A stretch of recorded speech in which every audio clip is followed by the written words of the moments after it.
Kamusta sa lahat at maligayang pagdating sa Ani-chan Tagalog Anime Recap. Nagsisimula ang anime sa isang grupo ng mga magkakaibigan na nanumpa na kapag sila ay lumaki, sila ay magiging sikat na treasure hunters na aangkinin ang bawat yaman na nakatago sa loob ng Imperial Capital. At sa oras na iyon, sila ay magiging kabilang sa pinakamalakas at pinakamayamang hunter sa lupain. Nalaman natin na ang mundo ay napuno ng mga valley na naglalaman ng mahahalagang kayamanan, ngunit ang bawat valley ay binabantayan ng makapangyarihang mga espiritu. Dahil dito, ang propesyon ng mga treasure hunters ay naging lubos na kilala sa panahong iyon, dahil ang isang treasure hunter ang siyang namamahala sa pag-agaw ng kayamanan at angkinin ito para sa kanyang sarili. Lumipas ang mga araw at taon, at nakita natin ang isa sa mga kaibigang iyon pagkatapos niyang lumaki, naglalakad mag-isa sa kalye, inaalala ang mga inosenteng alaala ng kanyang pagkabata. Nalaman natin na ang binatang ito ay tinatawag na Cray, at papunta na siya ngayon sa bulwagan ng hunter. Sa katunayan, dumating si Cray sa gusali ng clan at nakatayo sa isang mahabang linya ng mga hunter, bawat isa ay umaasa na matanggap sa isang mahusay na clan. Kabilang sa mga naghihintay ay isang batang babae na, nang makita si Cray, ay lumapit sa kanya at ipinakilala ang kanyang sarili bilang Ruda. Sinabi niya sa kanya na ang lahat sa kanyang paligid ay tila tensyonado at malupit, ngunit siya ay mukhang kalmado at iyon ang dahilan kung bakit pinili niyang kausapin siya.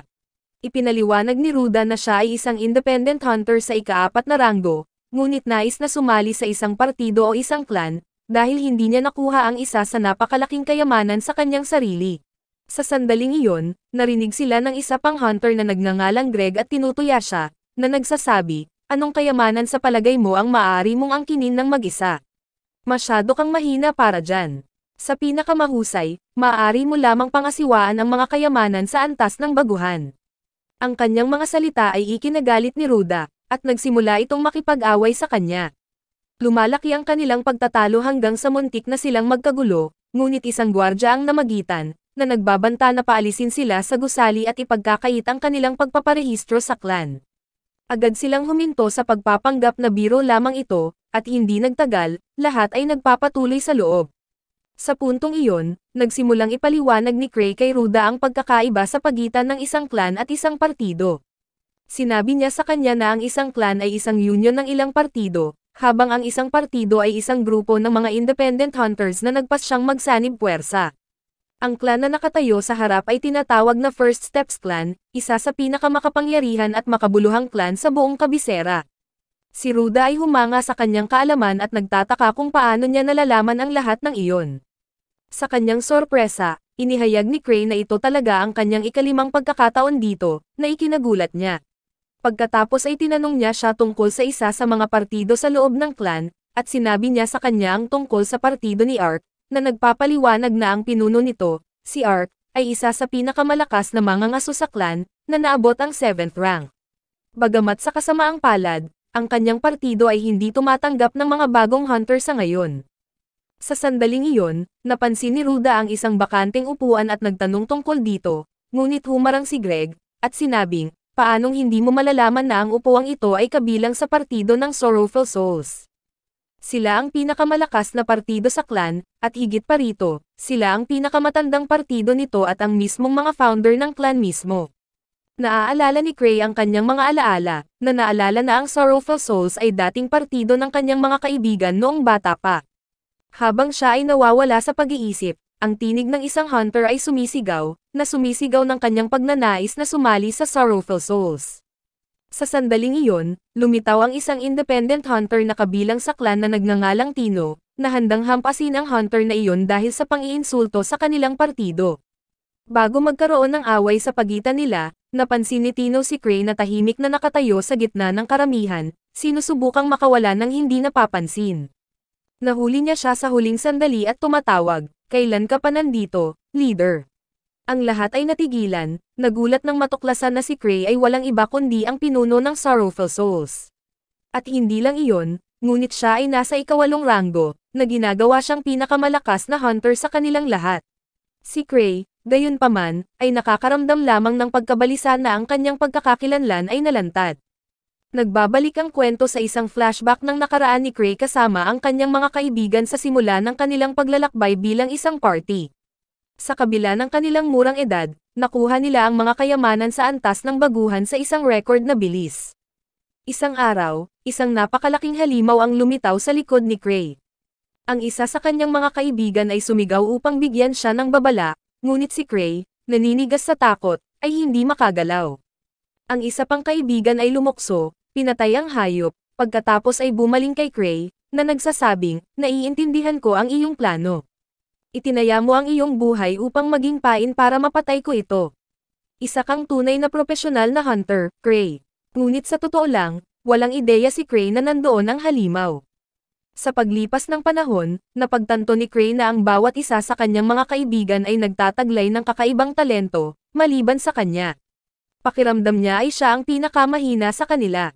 Para sa kadahilanang iyon, nagpa siyang umalis sa party bago pa siya makapagdulot ng anumang pinsala sa kanila. Sinabi niya sa kanila ang kanyang desisyon at nagpasalamat sa pagpayag sa kanya na makasama sila sa lahat ng oras na iyon. Ngunit sa kanyang pagkabigla, lubusan nilang binaliwala ang kanyang mga salita, at sa halip ay nagpa siya na italaga siya bilang kanilang pinuno, sa paniniwalang ang kanyang husay sa paghahatid ng mga talumpati ay makikinabang sa kanila kapag nakikitungo sa ibang mga partido. At kaya, natagpuan ni Cray ang kanyang sarili bilang pinuno ng partido, kahit na hindi niya naiintindihan kung bakit o naramdaman na ang kanyang lakas ay karapat-dapat sa ganoong posisyon. Ang eksena ay bumalik sa kasalukuyan, kung saan pinutol ni Ark ang naliligaw na pag-iisip ni Cray, at sinabing, ikaw ay isang henyo, Cray. Pinasuot mo kaming lahat ng uniforme ng clan, habang nagbalat kayo ka at lumakad sa gitna ng mga hunter upang subukan kung sino ang karapat-dapat na sumama sa amin. Ngunit ang katotohanan ay mas simple. Na-overslept si Cray at nabigong maisuot ang clan attire. Nang ipaliwanag niya ito, tumanggi si Ark na maniwala sa kanya, kumbinsido sa halip na si Cray ay isang napakatalino na pinuno. Sinamantala ang pagkakataon, nagtanong si Cray, kung magrekomenda ako ng isang hunter, tatanggapin mo ba sila at pauwiin mo ako? Sumagot si Ark, syempre, nagtitiwala ako sa iyong paghuhusga. Kahit na hindi ko kailangan ng mga bagong hunter sa ngayon, tatanggapin ko ang iyong rekomendasyon. Nang marinig ito, natuwa si Tino, sa paniniwalang tiyak na siya ang pipiliin ni Cray, dahil nagsanay ito sa ilalim ng kaibigang si Voltoliz. Ngunit sa halip, nagpa siya si Cray na pumili ng isa pang hunter, dahil wala siyang tunay na ideya kung paano suriin ang mga ito. Sa huli, pinabayaan niya ang desisyon sa pagkakataon. Pinili ni Cray ang hunter na nakipag-away kay Tino, at nalaman na ang kanyang pangalan ay Gilbert, na kilala sa kanyang hindi kilalang titulo, ang Sword of Torment. Sa sandaling iyon, sinabi sa kanya ni Cray, hihirangin kita na sumali sa partido ni Ark, ngunit una, kailangan kong linawin sa iyo, Gilbert. Ang isang profesional na hunter, ay hindi natatalo.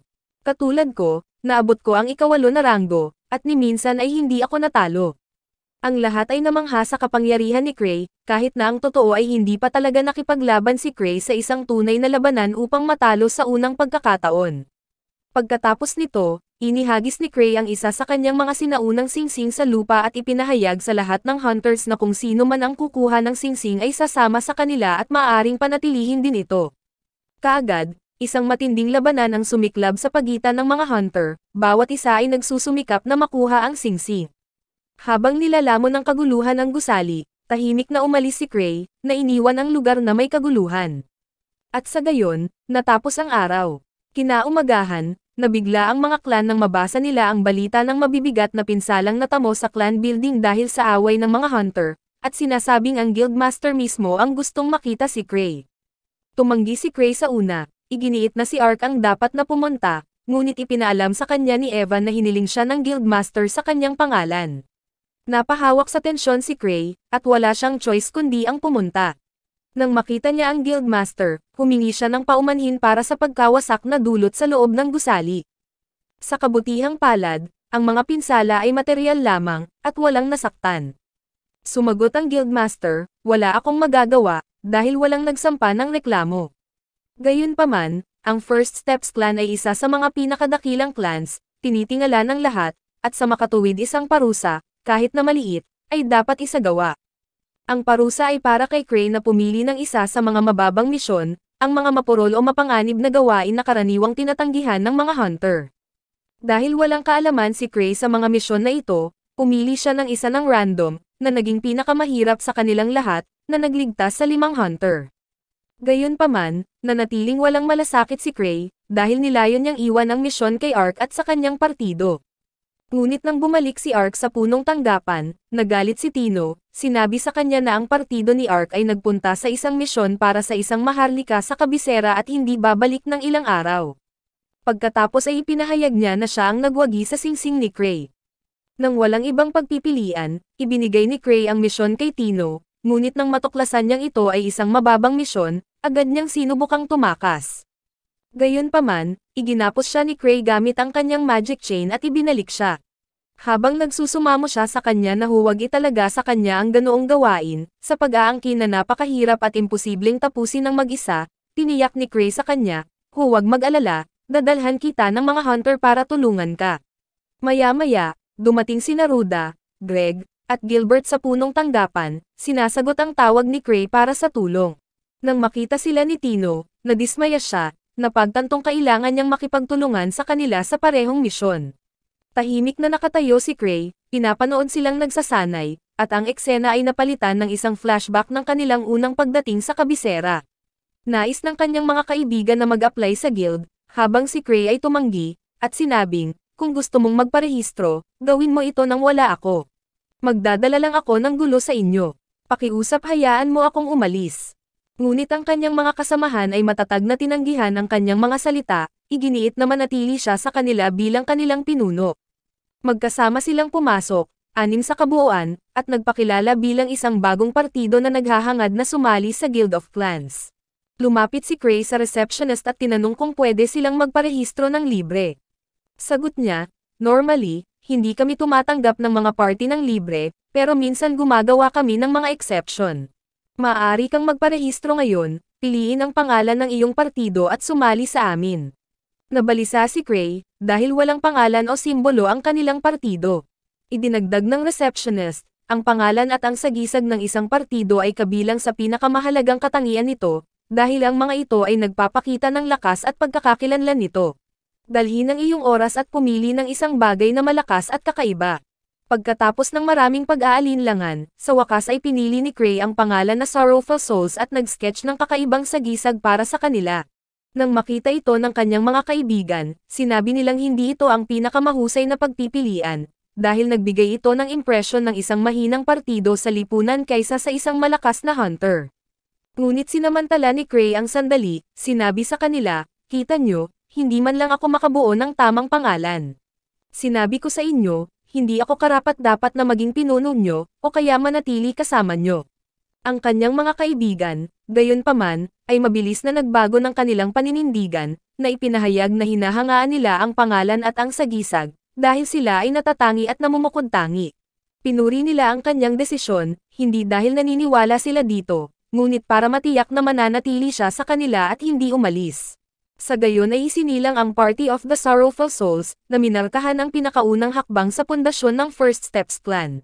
Bumalik ang kwento sa kasalukuyan, kung saan nakaupo si Cray kasama si Tino at ang iba pang mga hunter. Tinanong siya ni Gilbert, ikaw ba talaga ang Hunter of 1,000 Tricks? Hindi ka mukhang nagtataglay ng ganoong lakas. Dito natin nalaman na ang bawat hunter na umabot sa mataas na ranggo ay binibigyan ng espesyal na titulo. At si Cray talaga ang Hunter of 1,000 Tricks, dahil marami siyang mga pakana para manalo sa anumang laban. Pagkatapos ay ipinaliwanag ni Cray ang misyon sa kanila, na nagsasabing, ang gawain ay magaganap sa White Wolves Valley, ang mismong valley na gusto mong sakupin, Ruda. Ngayon na ang oras para matupad mo ang hiling na iyon, at hindi ka mag-iisa. Makakasama mo sina Greg, Tino at Gilbert. Ngunit tumutol si Gilbert, na nagsasabing, hindi ako sang-ayon dito. Hindi pa rin ako naniniwalang malakas ka. Pakiramdam ko ay niloloko mo kami. Sa totoo lang, ako ay mas malakas kaysa sa iyo, kaya hindi ko tatanggapin ang iyong mga utos o susundin ang mga ito. Sa kabila ng mga masasakit na salita na ibinato ni Gilbert sa kanya, simpleng sagot ni Cray, napakahusay, pagkatapos, hindi ka dapat maging bahagi ng koponan. Gagawin nila ang misyon nang wala ka. Malakas si Greg, at hindi ka nila kakailanganin. Nainsulto, pinigilan ni Gilbert si Cray bago siya umalis at hinamon siya. Humihingi ako ng tunggalian. Kung matatalo mo ako, gagawin ko ang misyon na ito at susundin ko ang lahat ng iyong mga utos. Pagkatapos noon, pumasok si Tino, na nagdedeklara, napakalaki ng titulo ng pinuno para lumaban sa iyo. Kung gusto mo ng labanan, harapin mo na lang ako. Bagamat isa lang akong insekto kumpara sa lakas ng pinuno, sigurado akong matatalo kita. Sumang-ayon si Gilbert, at naghanda ang dalawa para sa labanan. Tumabi si Cray, pinagmamasdan ng mabuti, iniisip kung sino ang lalabas na mananalo, lalo na't pareho silang magka-level, ang pang-apat na ranggo. Gayunpaman, nakuha ni Tino ang antas na iyon sa pamamagitan ng matinding pagsisikap at nakakapagod na pagsasanay sa ilalim ni Liz, nang hindi gumagamit ng anumang armas. At sa gayon ay maaaring malampasan niya si Gilbert, na ang lakas ay nagmula lamang sa kanyang maalamat na talim, ang Sword of Torment. Sa sandaling iyon, matatag na nakatayo si Tino sa arena, naghanda para sa labanan, na nagpahayag na lalabanan niya si Gilbert nang hindi gumagamit ng anumang sandata. Determinado na hindi madaig, itinapon din niya ang kanyang espada, nanunuya, imposible. Hinding-hindi ako matatalo ng isang babae. Ngunit mabilis na dumating ang pagkabigla, dahil mula sa unang hampas, isang malakas na suntok ang ginawa ni Tino na nagpabagsak sa kanya sa lupa. Gayunpaman, tumanggi si Gilbert na sumuko at muling bumangon, ngunit sinaktan siya ni Tino sa pangalawang pagkakataon ng isang tiyak na suntok na nagdulot sa kanya nang hindi makatayo. Malamig niyang sinabi sa kanya, kung gusto mong magpatuloy sa pakikipaglaban, gamitin mo ang iyong espada, dahil kung wala ito, hindi mo maaabot ang aking lakas. Isang mabigat na kapaitan ang nagpabigat kay Gilbert habang inaalala ang kanyang pagkabata at kabataan, nang mangarap siyang maging isang profesional na hunter. Pag-abot sa ika-4 na ranggo, naniwala siyang natupad niya ang pangarap na iyon. Ngunit ipinakita sa kanya ng katotohanan na mayroong hindi mabilang na mga hunter na mas malakas kaysa sa kanya, at na siya ay nasa simula pa lamang ng kanyang landas. Nabasag ang refleksyon niya sa boses ni Cray. Hindi ba minsan nasa ibang party ka at iniwan sila dahil mas mahina sila sa'yo, di ba? Gulat na tanong ni Gilbert, paano mo nalaman iyon? Pagkatapos ay ipinakita ni Cray ang kanyang kakayahan at sinabing, alam ko ang lahat tungkol sa bawat hunter. Sa sandaling iyon, nagsimulang tunay na maniwala si Gilbert sa lakas ni Cray, nagsisisi kung paano niya ito tratuhin sa simula at pumayag na sumali sa koponan sa misyon. Kaya, ang partido ay nagtakda para sa White Wolves Valley, habang si Cray ay nanatili sa kanyang opisina. Sa pagbabasa ng impormasyon tungkol sa misyon at sa valley mismo, nalaman na ang mga libingan at mga valley ng kayamanan ay nabuo mula sa mana na pinagtagpi ng mga hibla ng enerhiya, at ang mana ay ang nakatagong puwersa na bumubuo sa buong mundo. Ngunit sa White Wolves Valley, ang mga hibla ng enerhiya na ito ay mas malakas, na ginagawa itong isa sa mga pinakamapanganib na valley. Ang mga lobo na minsang nagbabantay dito ay tinugis, ang kanilang mga balat ay napakahalaga upang labanan. Ngunit ngayon ay lumitaw ang isang lobo na may bahid ng dugo sa loob, tanda ng isang bagay na mas delikado. Nang matapos basahin ni Cray ang mga detalye ay bumulong siya, buti na lang at hindi ako sumama sa kanila, kung hindi ay nasa matinding panganib ako ngayon. Sa sandaling iyon, pinutol siya ni Eva.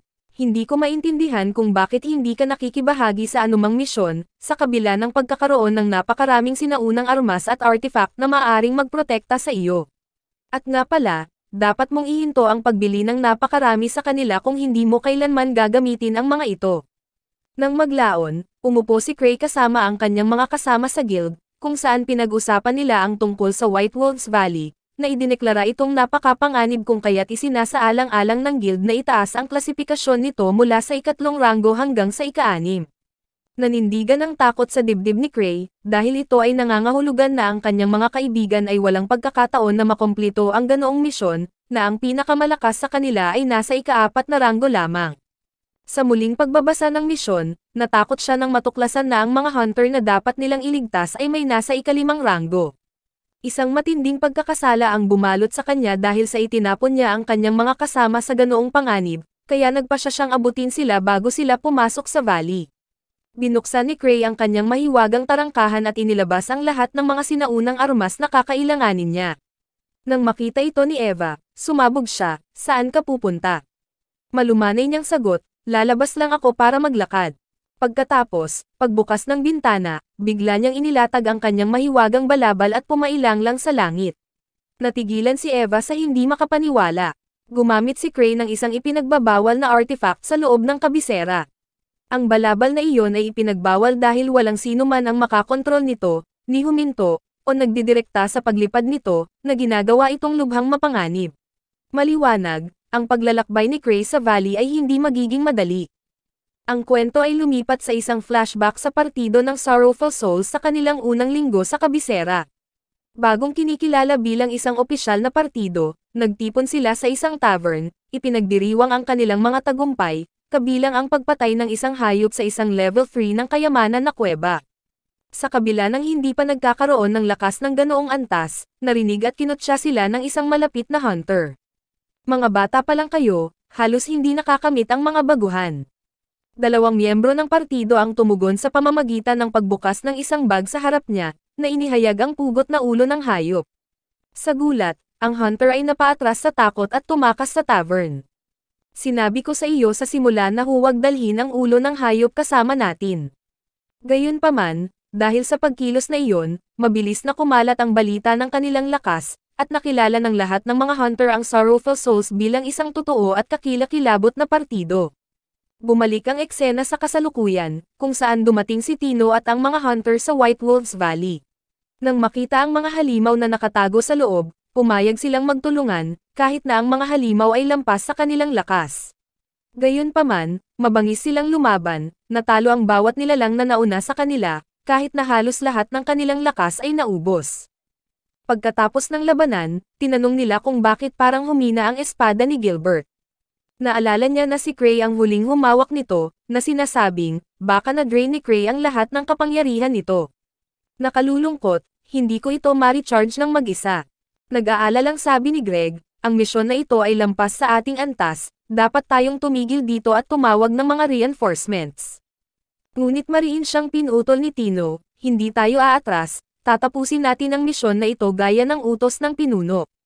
Ito ang unang misyon na ipinagkatiwala niya sa akin, na ginagawa akong iyong commander, at hindi tayo dapat mabigo. Nagpatuloy siya, tiyak na pinlano ni Gray ang lahat sa pamamagitan ng pag-draining ng espada ng maaga. Gusto niyang umasa tayo sa sarili nating lakas, hindi sa mga sinaunang armas. Ngayon pasukin natin ang valley at kumpletuhin ang misyon. Sumilip sila sa loob, gamit ang mga puno upang suriin ang mga hayop at bilangin ang kanilang mga numero. Sinabi ni Tino, ang valley na ito ay hinubog para sa mga lobo, kaya naman mas mabuting labanan sila dito kaysa sa kagubatan. Ang kagubatan ay masyadong malawak, na nagbibigay sa kanila ng puwang upang ilabas ang kanilang buong kapangyarihan, at sa kasong iyon, hindi tayo magkakaroon ng pagkakataon. Dahil sa lakas, humakbang si Gilbert at nagpahayag, ako ang magsisimula ng pag-atake. Mariing tanggi ni Tino at sinabing, huwag kang kumilos bago tayo magkasundo lahat. Dapat kong protektahan ang buhay ng bawat isa sa inyo. Nagtiwala sa akin si Gray, at sigurado siyang iingatan ko kayo, at dapat kong tuparin ang tiwala na iyon. Pagkatapos niyang itakda ang plano, sinimulan ng lahat ang kanilang pag-atake sa mga lobo. Nakatuon siya sa bawat isa sa kanila at naisip niya, si Gray ay isang kahangahangang pinuno, imposibleng gayahin. Maaari niyang piliin ang bawat hunter ng may katumpakan at pangangalaga para sa misyong ito. Ang bawat isa sa kanila ay may mahalagang papel. Kung wala ang misyon ay hindi magtagumpay. Si Gilbert, tiwala sa kanyang sarili at sa kanyang lakas, ay lumalaban ng walang takot. Si Greg, sa kanyang malawak na mga kasanayan at karanasan sa pakikipaglaban, maging si Raud, sa kanyang bilis at ang kanyang pagtutok sa pagtuklas sa mga lobo, ay nagbigay sa akin ng pagkakataong mag-concentrate sa higit pa sa pakikipaglaban ng walang pag-aalala. Matapos ang isang mahaba at mabangis na labanan, sa wakas ay nagawa nilang talunin ang lahat ng mga lobo. Pinasigla sila ni Tino, na kumpleto na natin ang napakalaking bahagi ng plano, at tanging ang huling bahagi ng valley ang natitira kung saan nakatira ang pinuno nito. Kapag natalo natin siya, maililigtas natin ang mga hunter na nakulong sa loob. Ngunit tumutol si Greg, ang pinuno ng mga lobo ay magiging mas malakas kaysa sa lahat, mas mabuting umatras tayo ngayon bago tayo pumasok sa valley at mamatay ang lahat. Ngunit tinanggihan ni Tino ang kanyang mga salita, sinabi, bakit ka duwag, Greg? Kung paanong napagtagumpayan natin ang lumipas, malalampasan din natin ang darating. Ang kanyang mga salita ay humila kay Greg sa mga alaala ng kanyang mga kasamahan na namatay bago sa kanya sa pagtugis ng kayamanan. Iyon ang dahilan kung bakit huminto siya sa paghahanap ng karagdagang pag-unlad pagkatapos maabot ang ika-4 na ranggo, nasiyahan sa pangangaso ng maliliit na kayamanan na kumita sa kanya ng pera ngunit wala nang higit pa.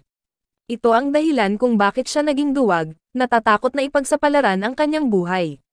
Ngunit ang mga salita ni Tino ay pumukaw muli sa kanyang lakas ng loob, at nagpasya siyang makipagsapalaran muli, pumayag na pumasok sa valley kasama nila. Sa katunayan, silang lahat ay sabay na pumasok sa valley, kung saan ang pinuno ay nagpakita sa kanila, na matayog na maraming beses na mas malaki kaysa sa alinmang lobo na kanilang nakaharap noon. Ang tensyon ay umabot sa kanilang lahat, maliban kay Tino, na napansin na ang katawan ng halimaw ay ganap na natatakpan ng baluti, maliban sa ulo nito na walang proteksyon. Gumawa siya ng plano kasama ang koponan upang gambalain ang lobo hanggang sa maabot niya ang ulo nito. Isinagawa nila ang plano, at sumugod si Tino at umalis sa likod ng lobo. Kahit na ang kanyang binti ay malubhang nasugatan, siya ay hindi tumigil sa pagsuko hanggang sa itinusok niya ang kanyang talim sa ulo nito, na agad itong pinatay habang ang katawan nito ay natunaw. Ang iba ay sumugod sa kanyang tabi, ngunit tiniyak niya ang mga ito, kinuha ang isa sa kanyang mga healing potion. Nadama ng buong koponan ang tagumpay, sa paniniwalang sa wakas ay natapos na nila ang misyon at naabot ang mga hunter. Ngunit hindi nila alam na nagsimula pa lang ang tunay na panganib, dahil 4 pang malalaking lobo ang biglang lumitaw mula sa mga bitak ng valley, bawat isa ay kasing laki ng pinunong katatapos lang nilang patayin. Ang lahat ay natakot sa pagsara ng banta. Ngunit ipinahayag ni Tino, alam kong si Cray ang nagplano ng lahat ng ito, at tiyak na maayos ang kanyang plano, ngunit ito ay higit pa sa ating antas. Gayunpaman, dapat nating sundin ang diskarte ng pinuno. Sa kabila ng kanyang matinding pinsala, pinilit niyang labanan ang mga lobo, alam na hindi niya sila matatalo, na ang kamatayan ay mas malamang kaysa sa kaligtasan. Sa sandaling iyon, pinigilan siya ni Greg at Gilbert, na sinabing, kami na lang ang maglalaban. Kung may mamatay man, hayaan mo na tayo. Samantala, si Cray ay papunta sa kanila, lumilipad na hindi mapigilan kasama ang kanyang mahiwagang balabal, hindi may direkta ang bilis o takbo nito. Bumagsak siya sa valley sa napakabilis na bilis, hinampas niya ang mga lobo at ibinagsak ang mga ito sa lupa. Agad na natuwa si Tino nang makita siya, kumbinsido na ito ang kanyang engranding plano para iligtas sila. Hindi niya namamalaya na aksidente lang iyon at si Cray mismo ay walang ideya sa kanyang ginagawa. Habang ang isang lobo ay nakabawi sa kanyang paa at pinaghahampas siya ng kanyang espada, si Cray ay nanatiling hindi nasaktan, dahil siya ay nagtataglay ng 17 pulseras, bawat isa ay may sariling buhay, na nagligtas sa kanya mula sa kamatayan. Nabasag ang unang pulseras, nag-iwan sa kanya ng 16 pa, 16 na pagkakataon para mabuhay. Iwanan mo na ito sa akin, sabi ni Cray. Hahawakan ko ang mga lobong ito. Inilabas niya ang kanyang mga sinaunang sandata laban sa kanila, ngunit kahit na sa kanilang kapangyarihan, hindi niya kayang pumatay ni isa. Sa wakas, ginawa niya ang kanyang huling tricks, ang kanyang magical chain. Inihagis niya ito sa itaas, pinasabog ito at naglabas ng makapal na gas na kumalat sa buong field, na ikinalat ng mga lobo. Bilis, tumakas tayo. Umiyak siya. Lahat sila ay sumugod sa isang maliit na daanan sa loob ng lambak na hindi nakapasok ang malalaking lobo. Naisip ni Tino sa sarili na ginawa ni Cray ang lahat ng ito upang iligtas siya. Naalala ang unang pagkakataon na nakita niya siya noong bata pa, nang sinubukan siyang kidnapin ng 2 masasamang hunter, at iniligtas siya ni Cray at ng kanyang partido, na natalo ang mga kontrabida. Mula sa araw na iyon, mahal na niya ito at gusto niyang sumali sa kanyang partido. Sa sandaling iyon, napansin ni Cray ang kanyang pinsala at pinagaling siya gamit ang isa sa kanyang mga sinaunang kasangkapan, pagkatapos ay sinabi, ang mga lobong ito ay masyadong mataas ang antas, hindi natin sila matatalo. Pinakamabuting lisanin natin ang valley na ito ngayon at magpas siya mamaya. Ang iba ay sumang-ayon at sumunod sa kanya ng may pagtitiwala, habang ang katotohanan ay si Cray mismo ay natakot at nawala at walang ideya kung paano takasan ang valley. Sa gitna ng lahat, bumalik ang isip ni Cray sa unang pagkakataon na bumili siya ng mga sinaunang armas at kagamitan. Ang kanyang mga kasamahan ay namangha sa kanyang nakuha, bawat isa ay pumipili ng isang bagay para sa kanilang sarili. Ang isa sa kanila ay pumili ng isang mahiwagang bag na maaaring maglaman ng mga bagay na mas malaki kaysa sa sukat nito, ngunit sumabog kung anumang bagay maliban sa tsokolate ang inilagay sa loob. Nagtataka siya kung bakit bibili si Cray ng ganoong bagay, at nakangiti itong sumagot na binili niya ito dahil mura lang. Pagkatapos ay pumili si Liz ng isang pulseras, ngunit laking gulat niya nang makitang mabigat ito, hila-hila ang kanyang braso pababa hanggang sa bumagsak siya sa lupa. Mula kay Cray, Nalaman niya na ang bracelet na ito ay tinawag na maze bracelet, na idinisenyo upang baguhin ang masa at laki ng isang tao, at na ang isang maling paggamit ay maaaring magdulot ng panloob na pagsabog, na agad na pumatay sa may dala nito. Sa takot, pilit na tinangka ni Liz na tanggalin ito, ngunit nabigo. Pagkatapos nito, lumipat tayo kay Luke, ang kanilang pangatlong kasama, na kumuha ng isang espada na may nakakatakot na hitsura. Bago pa siya masabihan ni Crane na isinumpa ang espada, huli na ang lahat. Sa sandaling hinawakan niya ito, nilamon siya ng epekto ng espada, pinaikot siya sa isang marahas na nilalang na may layuning patayin ang sinumang nakikita. Mabuti na lang at napigilan siya ng iba bago dumating ang sakuna. Bagamat una nilang naisip na ang mga relics na ito ay kakaiba at walang silbi, kalaunan ay napagtanto nila kung gaano kahalaga ang mga ito, dahil naging kasangkapan sila upang sanayin ang kanilang mga sarili sa pagmaster ng kanilang sariling mga kapangyarihan. Nagising si Cray mula sa kanyang mga alaala, nalulunod sa pagkalito, hindi sigurado kung ano ang gagawin sa bitag na kinaroroonan niya. Naisip niyang humingi ng tulong kay Tino, ngunit naisip niya na hahamakin siya nito kapag nakita niya ang kanyang tunay na kahinaan. Kaya nagpatuloy siya sa paglalakad nang hindi alam kung saan sila patungo. Pinutol ni Tino ang kanyang pag-iisip, at sinabing, alam kong nakagawa ka ng plano, kaya't dinala mo kami sa landas na ito. Ngunit maaari mo bang sabihin sa amin kung saan patungo ang kalsadang ito? Hindi ito ang magiging daan palabas, dahil kung gusto nating umalis, dapat tayong dumaan sa silid ng pinuno. Muli na naman, natigilan si Cray sa paghahayag na ito at naparalisa sa pag-aalinlangan, napagtanto na nasalikop niya ang kanyang sarili at sila sa isang matinding suliranin. Ngunit sumulong siya sa parehong landas, kumapit sa pag-asa na kahit papaano ay maakay sila nito sa ibang paraan palabas. Sa pagkakataong ito, si Ruda ang bumasag sa katahimikan, nagtatanong, saan tayo pupunta, at saan maaaring humantong ang kalsadang ito. Inamin ni Cray, sa kanyang puso, kahit ako ay hindi alam kung saan tayo patungo Ruda. Hindi ko alam kung bakit nyo ako ginawang pinuno. Habang siya ay naliligaw pa rin sa kanyang pag-iisip, ang mga gulat na boses ng koponan ay pumutol. Deklara ni Tino, di ba sabi ko sayo, ang pinuno ay may plano at alam kung ano ang kanyang ginagawa. Si Cray mismo ay walang ideya kung ano ang kanyang tinutukoy hanggang sa lumingon siya at parehas na namangha, dahil doon ay lumitaw ang pangkat ng hunter na nagsimula sa simula na iligtas nila. Ang mga kasama ni Cray ay sumugod sa kanila, desperadong humingi ng tulong, dahil sila ay nasa malalang kalagayan, ganap na naubusan ng lakas. Ginawa ni Tino ang mga healing potion na dala niya at ipinamahagi ang mga ito, habang si Cray, na naalala ang mahiwagang tsokolate, ay nagsimulang ibigay din ito, upang bigyan sila ng kaunting lakas. Pagkatapos, lumapit si Cray sa pinuno ng partido, na ang pangalan ay Rudolph, at tinanong kung ano ang nangyari sa kanila. Ikinwento ni Rudolph ang kanilang pagtatagpo sa pinuno. Nakaharap nila ang isang mas nakakatakot kaysa sa anumang halimaw noon. Nagulat, sumagot si Cray, alam kong makapangyarihan ang mga puting lobo, ngunit hindi gaanong makapangyarihan na hindi kayang talunin ng isang buong 5th rank party ang isa. Ngunit umiling si Rudolph, puting lobo, anong white wolf ang sinasabi mo? Ang ibig kong sabihin ay ang pinuno na may bungo na mukha, ang mismong sagisag ng puot, na ang lakas ay katumbas ng 1,000 espada. Sa mga salitang iyon, ang pagkabigla ay bumalot sa lahat, dahil wala saan man sa kabisera ang nagkaroon ng halimaw o hunter na kasing lakas ng isang kilala na katumbas ng may dalang 1,000 espada. At dito nabunyag na ang titulo ng 1,000 Swords ay kay Luke, ang kaibigan at kasama ni Cray mula sa guild. Pagkatapos ay bumaling ang koponan kay Cray, nagtatanong kung ano ang susunod nilang gagawin. Dahil siya mismo ay hindi alam, sinabi niya sa kanila, ang misyong ito ay kay Tino. Siya ang pinuno ngayon, at susubukan ko ang kanyang husay sa pamumuno. Susunod tayo lahat sa kanyang salita, at kung kailangan niya ng tulong ko, papasok ako. Bagaman nag-aalangan sa simula, nagkaroon ng lakas ng loob si Tino sa pagpapalakas ng loob ni Cray at pumayag. Tama si Cray, dapat tayong maghanap ng paraan at huwag sayangin ang ating sarili laban sa pinuno. Nagawa na natin ang ating misyon at nailigtas ang mga hunter. Inaprobahan ni Cray ang kanyang plano, at idinagdag ni Rudolph, poprotektahan ko ang iyong mga likuran, ngunit kung may mangyari sa akin, ipangako mo sa akin na makikita mo ang iba ng ligtas sa labas.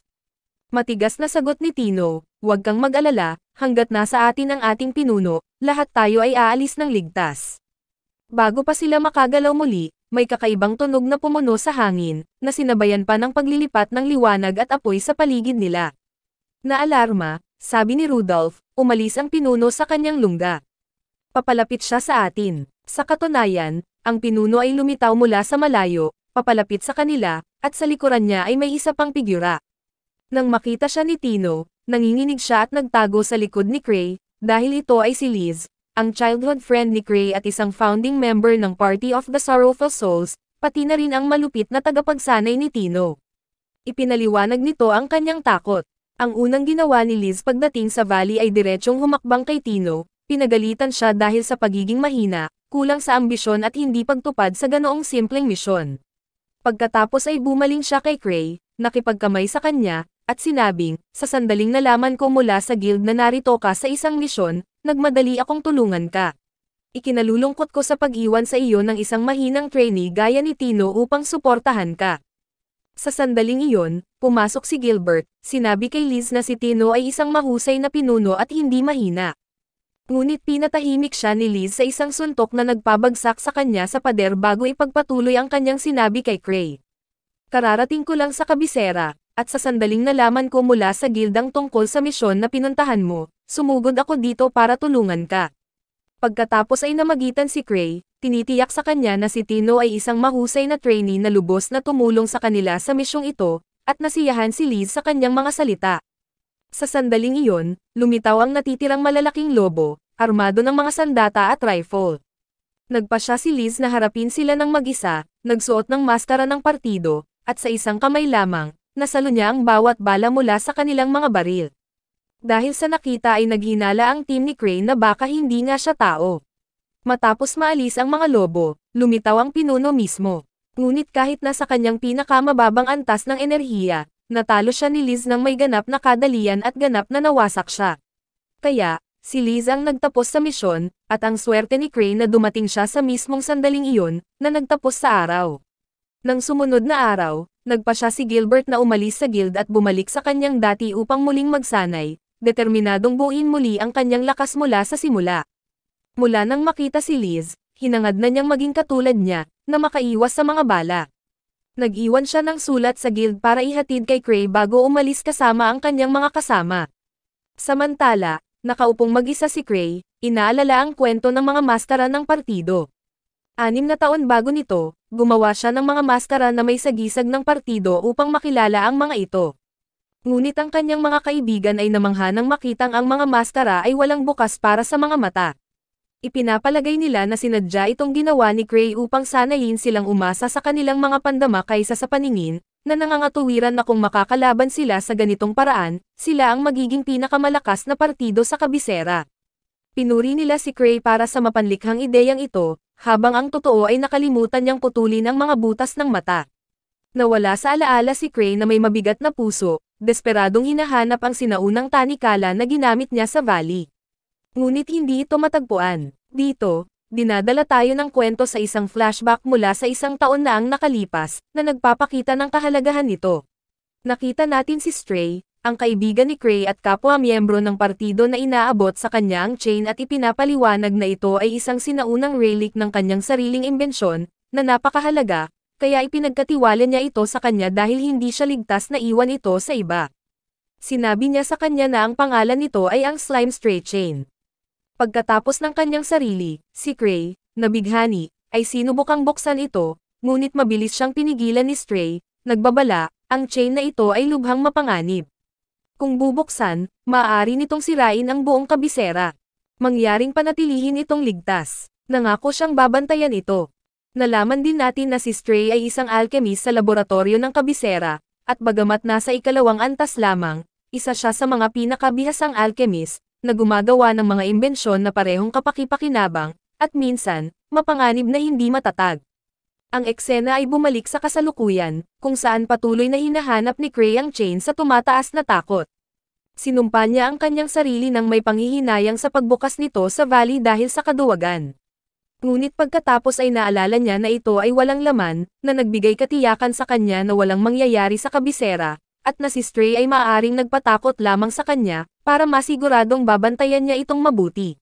Sabi niya sa sarili, hindi na kailangang mag-alala, walang mangyayari sa kabisera. Kung ang panganib ay darating, tiyak na malalaman ko. Pagkatapos ay lumabas siya sa kanyang silid at nakatagpo si Eva, nagtatanong sa kanya tungkol sa estado ng kabisera at kung anumang hindi pangkaraniwang nangyayari. Bagaman nagulat sa kanyang tanong, sinabi niya sa kanya na ang kabisera ay nasa normal na kondisyon nito, na lalong nagpagaan ng kanyang puso. Gayunpaman, idinagdag niya, kakaiba, sa tuwing tatanungin mo ako tungkol sa estado ng kabisera, ang ilang sakuna ay sumusunod, na tila ikaw ay isang tagapagbalita ng kapahamakan. Samantala, sa isa sa mga valley ng kayamanan, sina Greg at Ruda ay nakikipaglaban sa mga halimaw kasama ang isang pangkat ng mga hunter, na nalilito sa biglaang pag-akyat ng lakas ng nilalang nang hindi alam ang dahilan nito. Si Cray naman ay gumagala sa guild nang mapansin niya ang isang grupo ng mga hunter na nakatayo sa harap ng training hall. Ang isa sa kanila, na nagngangalang Seven, ay tumawag, "Bilisan mo Cray, matagal nang nasa training ground si Liz kasama si Tino." Tiyak na itinulak siya ng walang awang pagsasanay. Siya nga pala, bakit bumalik si Tino mula sa valley ng kayamanan na kanyang kinaroroonan? Sagot ni Cray, bumalik siya dahil lang nababagot siya, wala na.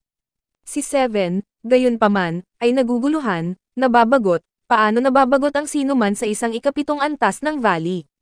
Tiyak na nagtataglay ito ng higit pang mga halimaw at pakikipagsapalaran kaysa sa iba pa. Binuksan ni Cray ang pinto sa training ground para iligtas si Tino, at nabigla siya sa nakita niya. Siya ay nasa isang kakilakilabot na estado, walang malay at ganap na naubos ng enerhiya. Nabalot siya ng takot para sa kanya, at hiniling niya na ihinto kaagad ni Liz ang pagsasanay sa kanya, dahil hindi na niya ito makakayanan pa. At dahil si Cray ang pinuno, si Liz ay sinunod siya ng walang pag-aalinlangan. Ngunit ang tunay na pagkabigla ay dumating nang mahinang gumalaw si Tino, hinawakan ang binti ni Liz. Napansin tuloy ni Cray na nakasuot siya ng isa sa mga mastara ng partido. Si Tino, sa kanyang mahinang estado, ay hiniling kay Liz na ipagpatuloy ang pagsasanay sa kanya. Sa sandaling iyon, nagbago ang kilos ni Liz, at sinabi niya kay Cray, kung si Tino mismo ang humiling, dapat kong ipagpatuloy ang kanyang pagsasanay. Sa sandaling iyon, natakot si Cray sa pagbabago ni Liz at agad na umalis sa arena ng pagsasanay, sinabi sa iba pang mga hunter, walang makakapigil kay Liz ngayon. Iwan niyo siya na mismo ang magtatapos sa pagsasanay. Pagkatapos, umupo siya kasama si Seven at sinimulang sabihin sa kanya ang tungkol sa mga halimaw na lumitaw sa mga valley kamakailan, na ang mga antas ay naging mas mataas kaysa sa mga naitala. Pagkatapos ay naalala ni Cray na gusto siyang makita ng guildmaster, at naisip niya sa kanyang sarili, tiyak na gusto niyang makipag-usap sa akin tungkol sa bagay na ito. Kung nandito lang si Ark, ibinato ko na sa kanya ang lahat ng problemang ito.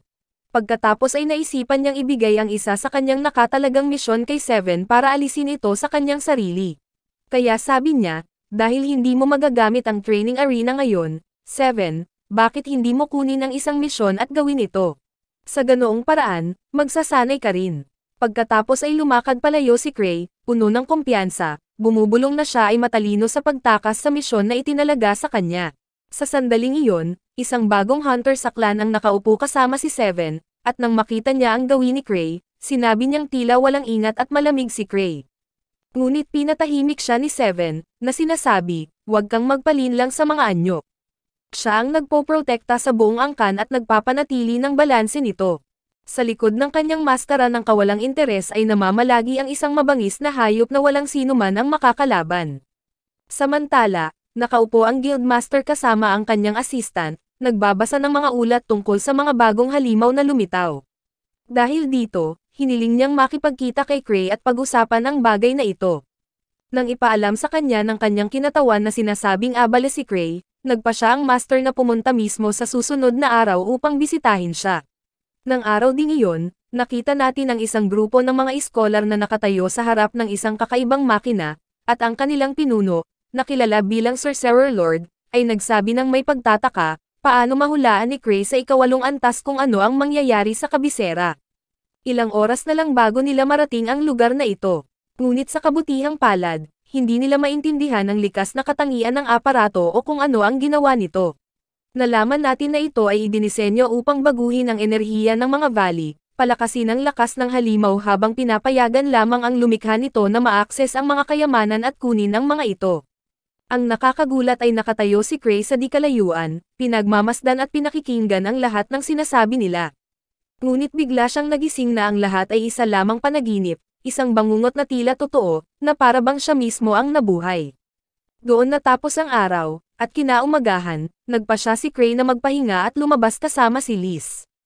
Ngunit pagkababa nila sa courtyard ng guild, nagulat sila nang makitang naghihintay sa kanila ang master at ang kanyang assistant.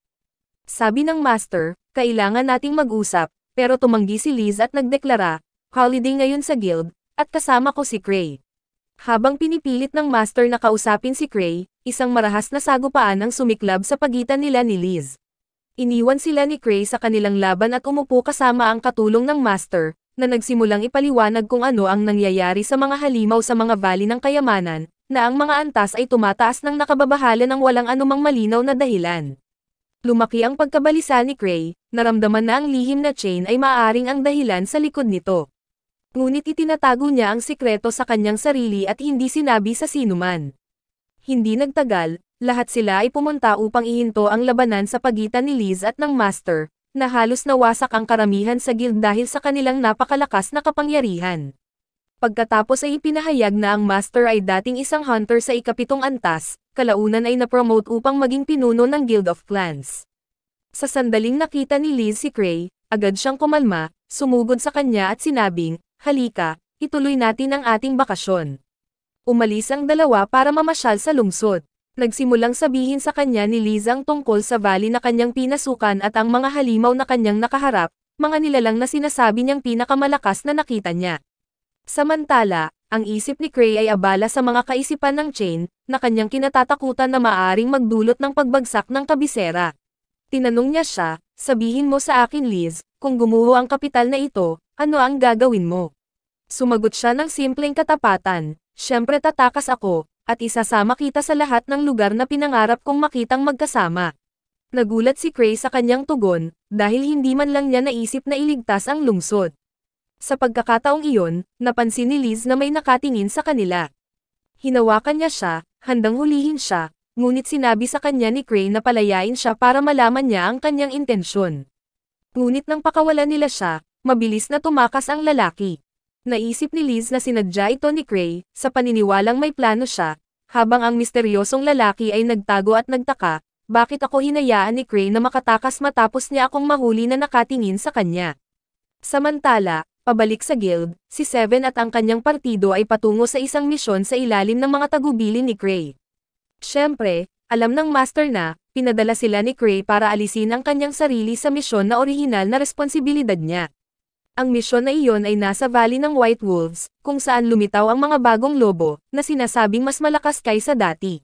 Walang pagpipilian ang master kundi italaga ang misyon kay Seven, na sumama sa kanyang pangkat sa valley. Doon, hindi nagtagal ay napalilibutan sila ng mga lobo sa lahat ng gilid, at sa wakas ay napagtanto ni Seven kung bakit itinulak ni Gray ang gawaing ito sa kanila. Si Gray naman, naglalakad siya sa kabisera kasama si Liz. Akala niya ay ine-enjoy lang nito ang bakasyon kasama siya, ngunit sa totoo lang, sinusundan niya ang isang mapa na iginuhit ni Eva, na minarkahan ang pinakamapanganib na mga lansangan sa kabisera, na puno ng mga magnanakaw at bandido. Hinanap niya ang mga eskinita na iyon, umaasa na baka ninakaw ng isa sa mga kriminal ang chain o kinuha ang slime na nasa loob nito.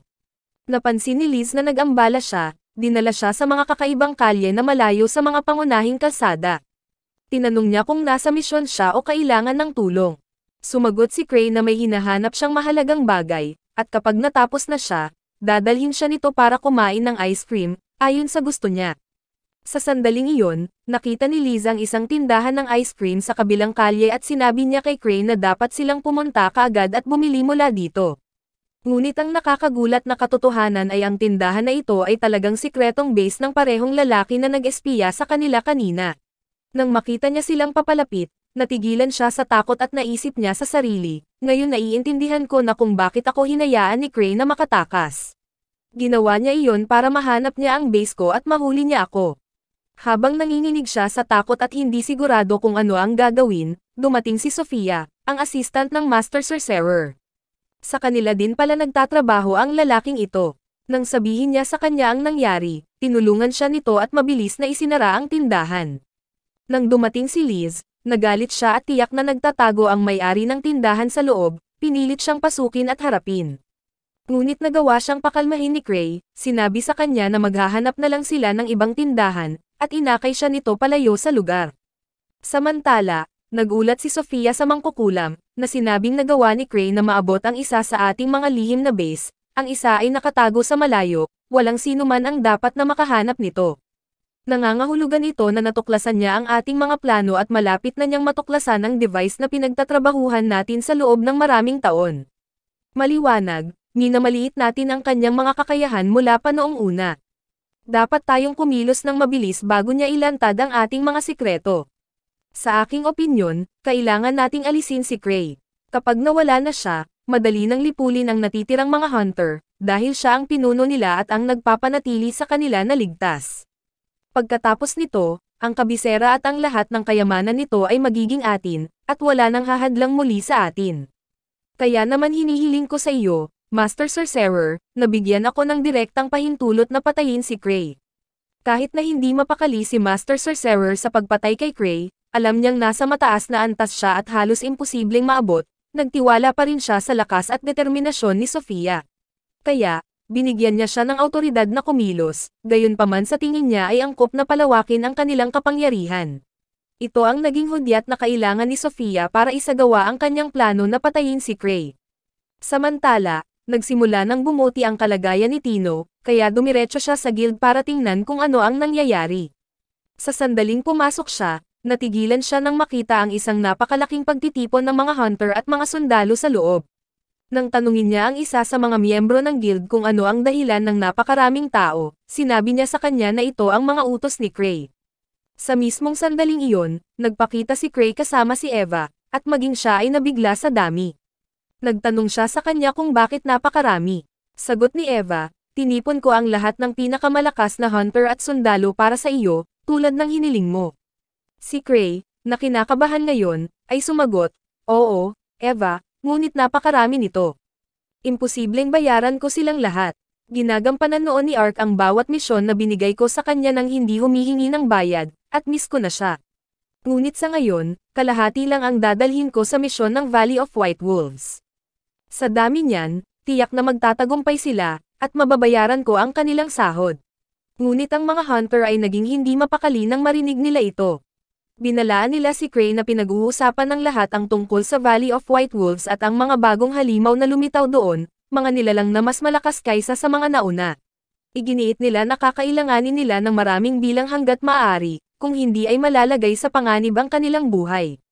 Sa sandaling iyon, tiniyak ni Eva si Cray, na nagpapaliwanag na may sapat na pondo para mabayaran silang lahat, dahil si Ark, sa kanyang huling misyon, ay nakakuha ng malaking gantimpala na inilagay sa treasury ng clan. Dahil dito, pumayag si Cray na ipadala ang lahat ng mga hunter sa valley. Sumang-ayon ang mga hunter, ngunit sa kondisyon lamang na si Cray mismo ang mangunguna sa kanila at sasali sa misyon. Ngayon ay natagpuan ni Cray ang kanyang sarili na nakulong sa isang sitwasyon na hindi niya matakasan. Para makabili ng oras, sinabihan niya sila na mauna, nangakong tatapusin niya ang kanyang negosyo sa kabisera at pagkatapos ay susunod sa kanila. Ngunit hindi nasisiyahan si Liz. Sa simula pa lang, gusto na niyang gawin ang misyon, ngunit tumanggi si Cray. Nang maglaon, nagpaalam si Cray sa mga hunter, na nagbibigay ng mga tagubilin sa isa sa kanila. Kung makakita ka ng isang tiyak na chain sa valley, dalhin mo dito, at kung may makita kang slime, huwag mo itong lapitan. Ito ay tiyak na magiging isang mapanganib. Bumalik ang eksena sa Master Sorcerer at sa kanyang mga tagasunod, na nalaman lang na nagpadala si Cray ng napakalaking grupo ng mga hunter sa Valley of White Wolves. Sa sandaling iyon, sinabi ng ilang miyembro ng grupo na imposibleng mapatay si Cray ngayon, dahil napapalibutan siya ng maraming gwardya. Ngunit tinanggihan ni Sofia ang kanilang mga salita at sinabing, mayroon akong isang defensive system na kayang puksain ang lahat ng mga hunter na iyon ng madali. Sila ay mga mahinang antas na manlalaban, at ang tanging malakas sa kanila ay sina Cray at Liz, dahil kabilang sila sa Sorrowful Soul Party.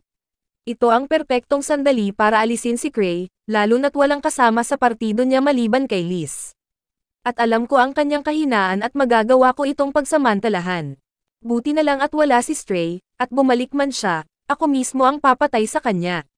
Siya ang sinumpaan kong kalaban, na noon pa man ay gusto kong alisin kasama ng kanyang mga hangal na imbensyon. Kaya, Master Sorcerer, hinihiling ko sa iyo na aprubahan ang aking mga desisyon. Ang Master Sorcerer ay agad na sumang-ayon sa lahat ng mga plano ni Sofia, at inutusan pa ang iba pa niyang mga tagasunod na sundin ang kanyang mga utos na parang sa kanya. Samantala, nakaupo si Cray sa kanyang opisina, naghihintay sa pagpapakita ni Stray anumang oras. Kasabay nito, hindi niya alam kung paano makakatakas sa patuloy na pagpupumilit ni Liz na samahan ang iba pang mga hunter sa valley. Sa sobrang swerte, biglang bumalik si Stray sa kabisera, at nang makita siya ni Cray, lubos siyang natuwa, pakiramdam niya ay malulutas na ang kanyang mga problema at ang problema sa slime. Ngunit nabigla siya nang sabihin niya, bumalik ako dahil naramdaman ko ang isang malaking panganib na papalapit sa atin, at ang banta ng slime ay mabilis na lumalaki. Dapat tayong kumilos ng mabilis bago ito makarating sa atin. Nagsimulang kausapin ni Stray si Cray tungkol sa dahilan ng kanyang pagbabalik, at sa kanyang mga salita, naalala niya ang mga alaala noong bata pa siya kasama niya. Pakiramdam niya noon ay siya ang pinakamahina sa koponan, at hinding-hindi siya magiging profesional na hunter tulad nila. Ngunit nang ipagtapat niya ang kanyang mga takot, sinabi niya sa kanya, magiging isang mahusay na alchemist kabalang araw. Ang paghihikayat ni Cray ang nagtulak sa kanya na ituloy ang kanyang pangarap at magpasya na maging isang alchemist na tutulong sa kanyang koponan sa kanyang kaalaman at mga imbensyon. Bumalik ang eksena sa kasalukuyan, kung saan ipinagtapat sa kanya ni Cray na ang slime sa loob ng chain ay nakatakas sa kanya. Inaasahan niyang magagalit ang reaksyon nito, ngunit nagulat siya nang magsalita ito ng mahinahon at tiniyak siya. Idinisenyo ko ang slime na iyon upang hindi ito makapinsala sa atin o makapinsala sa iyo. Huwag kang mag-alala, imposibleng masaktan ka nito. Kahit na ang kanyang mga salita ay bahagyang nagpagaan sa isip ni Cray, natatakot pa rin siya na ang slime ay maaaring makapinsala sa iba. Pagkatapos ay napagtanto ni Stray na ang slime ay tumakas sa kanal sa banyo. Kaya sabi niya, huwag kang mag-alala, hahawakan ko ito at iligtas ang kabisera bago kumalat ang slime. Kasabay nito, ang lahat ng mga hunter ay nakarating na sa Valley of the White Wolves, kung saan sila ay tinanggap ni Seven at ng kanyang koponan. Nalaman nila mula sa kanya na sinabi ni Cray sa kanila na si Seven ang mamumuno hanggang sa kanyang pagdating. Nalaman din nila na ang kanilang misyon sa valley ay maghanap ng slime, at kung makatagpo nila ito, dapat silang mag-ingat, dahil ito ay lubhang mapanganib. Ngunit walang sino man sa kanila ang naniwala dito, sa halip ay iniisip na ang kanilang mga sandata ay madaling pumatay ng slime lamang. Wala silang tunay na kaalaman tungkol dito at hindi alam kung paano haharapin ito kung nahanap nila ito. Sa sandaling iyon, lumitaw ang isang babae sa mga hunter at nagpakilala, na nagsasabing, ako si Talia, isang alchemist, at ako ay isang kasamahan ni Stray. Nagtrabaho kami ng magkasama sa proyekto ng slime noong nakaraan, at iyon ang dahilan kung bakit alam ko ang tungkol dito. May dala rin akong chemical antidote na maaaring mag-neutralize sa kapangyarihan nito. Matapos ang mga salita ni Talia, napanatag ang loob ng mga hunter at sabay silang pumasok sa valley upang hanapin ang slime. Ngunit pagkaraan ng ilang oras sa loob ng valley, lahat sila ay lumabas na nasugatan mula sa pakikipaglaban sa mga lobo at hayop, at wala pa rin silang nakitang bakas ng slime. Pagkatapos ay nagalit ang isa sa mga hunter na nagngangalang James at sinabing, mahinang pinuno si Cray. Walang slime para manghuli tayo. Dinala niya lang tayo dito para makipaglaban sa mga hayop at pagkatapos ay iiwan tayo ng hindi sumusunod, gaya ng kanyang ipinangako. Hindi ko na itutuloy ang misyon na ito. Iiwan ko kayo at aalis. At sa katunayan, iniwan sila ni James at naglakad sa kagubatan, galit na galit kay Cray at sa kanyang walang ingat na mga aksyon. Habang naglalakad siya ng mas malalim sa kagubatan, narinig ni James ang isang kakaibang tunog. Sinundan niya ito at nakita niya ang dalawang kakaibang lalaki na may dalang syringe na puno ng kumikinang na substance. Nakatayo sila sa harap ng isang napakalaking nakagapos na lobo, naghahanda na iturok ito ang sangkap. Ang dalawang lalaking ito ay mga ahente ni Master Sorcerer, at ito ang kanilang plano upang maalis ang lahat ng mga hunter, kasama si Cray. Sa sandaling iyon, sinira ni James ang kanilang plano nang salakayin niya sila, na pinipigilan silang gumamit ng syringe. Patuloy niyang sinaktan ang dalawa, sinusubukang alamin kung saang paksyon sila kabilang at kung ano ang kanilang binabalak. Ngunit sa kasamaang palad, isa sa kanila ang nakatakas at tumakbo patungo sa lobo, na nagturok. Nagsimulang matunaw ang katawan ng lobo sa kakaibang paraan. Pagkatapos ay dumube ang laki nito at naging goma na parang slime. Napagtanto ni James na ito ay naging isang berserk monster dahil sa pagtaas ng mana energy sa katawan nito, na nangangahulugan na ang lakas nito ay magiging maraming beses na mas malaki kaysa dati. Nakaramdam ng napakalaking panganib, mabilis na pinahipan ni James ang kanyang alarm whistle, at sa kabutihang palad, narinig ito ni Seven at alam niyang nasa panganib ang isa sa mga hunter. Agad siyang sumugod kasama ang iba pang mga hunter patungo sa kagubatan kung saan nanggagaling ang sipol. Doon ay nakita nila si James, nasugatan, umiiyak. Tama si Cray, may nakakatakot na slime sa kagubatan.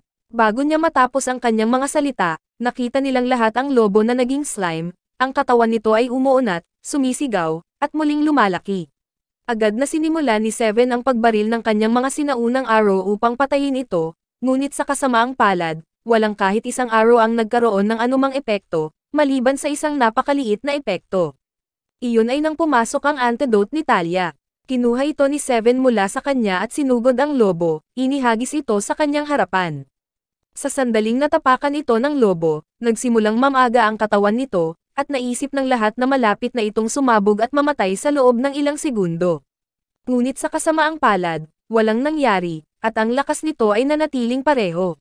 Sa sandaling iyon, nagalit si Seven kay Cray, iniisip sa kanyang sarili na ipinalagay ni Cray na ang lahat ng mga hunter ay may parehong lakas tulad niya at ng kanyang partido, nagsakripisyo ng 100 hunter o higit pa nang hindi man lang tumulong, tulad ng kanyang ipinangako. Maya-maya lang, dumating si Stree at sinabi sa kanila, pinadala ako ni Cray dahil alam niyang mas malala ang mangyayari sa inyo. Dahil si Stree ay may immunity laban sa slime at hindi ito makakasama sa kanya, nilapitan niya ito ng walang takot at sinimulang suriin ito at ang enerhiya nito. Natuklasan niya na ang mana energy nito ay nagre-renew sa sarili nito sa tuwing humihina ito, ngunit sa kabutihang palad, mayroon siyang mas malakas na antidote kaysa sa mayroon si Talia. Sa sandaling ginamit niya ito sa lobo, ito ay naapektuhan at sumabog, na pinalaya sila mula sa panganib nito. Pagkatapos ay nalaman natin na ang Guildmaster mismo ang nagdala kay Stree sa site. Pagkatapos nito, humiling si Stree ng agarang pagpupulong sa mga investigador ng kabisera, dahil alam niya kung sino ang nasa likod ng nangyari. Sa katunayan, dumating ang mga investigador, at sinabi sa kanila ni Stree, si Lord Sorcerer ang may pananagutan dito. Siya ay nagtataglay ng nabuong anyo ng mana energy na nagpapataas ng kapangyarihan ng mga halimaw. Alam kong walang maniniwala sa akin, kaya naman matagal ko na siyang iniimbestigahan. Ngunit sa kasamaang palad, hindi ko pa nahahanap ang kanyang sikretong base. Nang mga sandaling iyon, namagitan si Talia at sinabing, tiyak na dapat nasa ilalim ng lupa ang kanyang sikretong base, dahil ayaw niyang may makatuklas nito, lalo na't tumakas siya sa hustisya. Pinuri ni Stree ang kanyang katalinuhan, sinabing hindi niya kailanman naisip ang impormasyong ito, pagkatapos ay humingi ng paumanhin sa mga hunter, sinabing siya ay masyadong mahina upang tulungan sila sa kanyang lakas, ngunit maaari niyang suportahan sila sa kanyang kaalaman at impormasyon. Si Seven, nang marinig ang kanyang mga salita, ay nagsabi, si Stree ay isang mabangis na hayop, tulad ng iba pang mga Souls of Sorrow. Walang mahinang miyembro sa partidong iyon, lahat sila ay nasa rurok ng lakas. Kasabay nito, ang assistant ni Flake Lord Sorcerer, ay nalaman na hiniling ni Sofia sa kanila na simulan ang pagpapakawala ng mga halimaw na na-injected ng slime. Ngunit nang tanungin niya ang tungkol kay Sofia, nalaman niyang wala ito sa base at lumabas siya para ituloy ang plano niyang pag-atake kay Cray at sa mga hunter. Galit na galit si Flake at sinabing, paano tayo makakapaglabas ng halimaw sa harap mismo ni na Cray at Stree, magpapakamatay iyon para sa atin. Hindi na malaya ni Sofia na kinakaharap niya ang pinakamalakas na partido sa 10 hunter. Tila si Sofia ay dapat manatili sa kimika at mga eksperimento at ipaubaya ang mga usapin ng digmaan sa mga nakakaunawa sa kanila, tulad ko. Kaya hindi ako susunod sa utos niya. Sa halip, ilalabas ko ang lahat ng halimaw ng sabay-sabay. Kaya sabay silang umatake at madaling tapusin. Samantala, sinusubukan ni Stree na tanungin ang mga kriminal na nag-inject ng lobo, sinusubukang malaman mula sa kanila ang lokasyon ng base ng Lord Sorcerer. Ngunit ang dalawang lalaki ay labis na tapat at tumangging umamin ng isang salita laban sa kanya. Kaya napilitan si Stree na gamitin ang Confession Elixir, isang potion na nagiging sanhi ng pagkawala ng malay ng sinumang umiinom nito at ipagtapat ang lahat. Ngunit bago pa niya mapilitan ang mga ito na inumin ito, pinigilan siya ng mga investigador at sinabing, ito ay isang ipinagbabawal na gayuma, dahil ito ay may malubhang epekto, tulad ng pagkawala ng memorya at maging ng kabaliwan.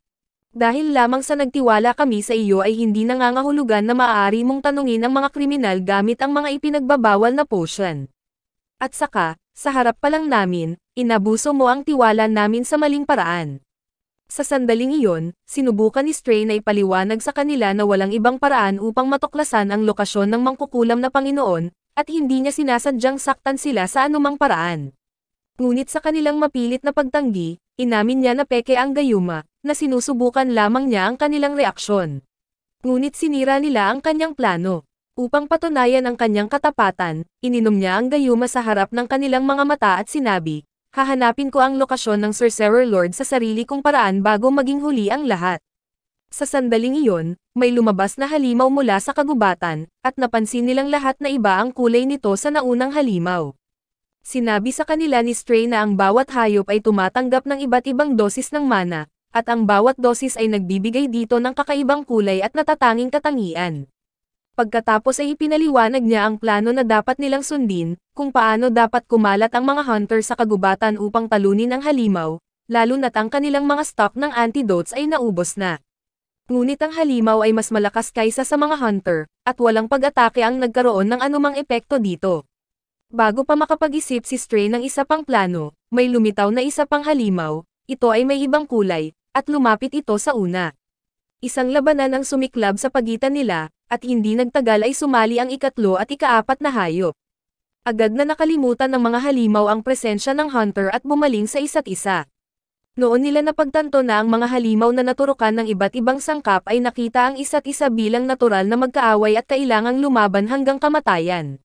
Naunawaan na nila sa wakas ang ibig sabihin ni Sofia nang utusan niya ang mga halimaw na palayain ng sunod-sunod, hindi ng sabay-sabay. Sabi ni Stray, ang nangyari ay isang stroke ng kapalaran, dahil hinding-hindi natin sila matatalo sa ating sarili. Nakarating ang balita sa mangkukulam na Panginoon, na agad na nakipag-ugnayan kay Sofia. Galit na galit, binatikos niya si Flick dahil sa hindi pagsunod sa kanyang mga utos at pagkilos ng mag-isa. Pinlano ko ang lahat sa eksaktong detalye. Sigaw niya, hindi ako kumikilos ng kung ano-ano. Kung sinunod mo ang plano, nanalo na tayo ngayon. Ngunit sa pamamagitan ng iyong katangahan, nabili mo sila ng mas maraming oras upang matukoy ang ating lokasyon. Upang maayos ang sakuna na ito, dapat natin silang hampasin ng mabilis.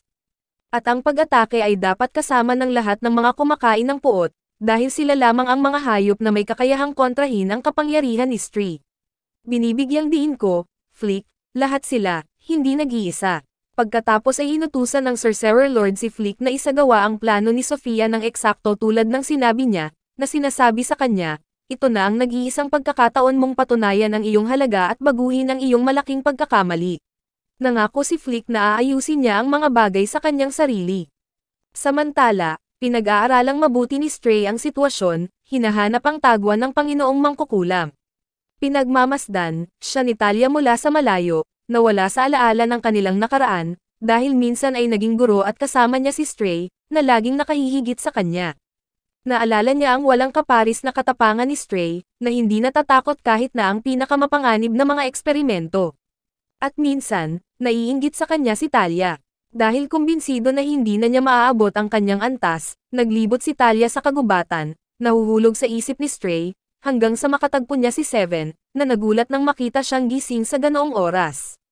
Sagot niya, may iniisip lang ako, sa kakaibang sitwasyon natin. Sabi ni Seven sa kanya, stranger pa rin kung paano nakatutok sa iyo ang mga kriminal na iyon. Tila sila ay nakatutok sa hindi pangkaraniwang kulay ng iyong buhok. Sumang-ayon si Talia sa kanyang sinabi. Sa oras na iyon, ipinaalam ni Stray sa Guildmaster na natuklasan niya ang lokasyon ng Panginoong Mangkukulam. Tinipon niya ang lahat ng mga hunter at ipinahayag ng malakas ang lugar na kanyang natagpuan. Ang mga bilanggo, nang marinig ito, ay nagalit at sumigaw, hindi iyon ang lugar ng pinuno. Wala doon ang pinuno. Sa kanilang galit at takot, natitiyak ni Stray na natagpuan niya ang tamang lugar. Naghiyawan ang mga kriminal, iligtas mo kami, Sofia.